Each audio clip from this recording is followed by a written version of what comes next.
جناب سیدنا صدیق اکبر رضی اللہ تعالیٰ عنہ نے مسجد نبوی میں پڑھائی، ساتھ مولا علی ہیں۔ آپ نے عصر کی نماز پڑھا کے مولا علی کے ساتھ آپ باہر نکلے، راستے میں جا رہے ہیں تو راستے میں آپ نے دیکھا امام حسن کھیل رہے ہیں بچوں کے ساتھ۔ توجہ رکھنا، جب امام حسن کھیل رہے تھے جناب سیدنا صدیق اکبر نے امام حسن کو اٹھا کے اپنے کندھوں کے اوپر بٹھا لی۔ محبت سے بولو سبحان اللہ۔ جملہ میں دکھاتا ہوں، توجہ رکھنا، یہ جملہ کسی واعظ کا، کسی خطیب کا، کسی پیر کا، کسی مولوی کا نہیں ہے، بلکہ ایک صادق کا جملہ ہے، اور اکیلے صادق کا نہیں بلکہ ایک صدیق کا جملہ ہے، اور اکیلے صدیق کا نہیں بلکہ صدیق اکبر کا جملہ ہے۔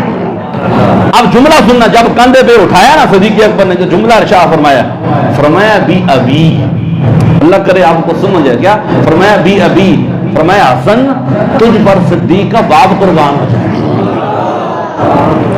کیا فرمایا؟ تجھ پر بخاری، تجھ پر صدیق کا باپ قربان ہو جائے۔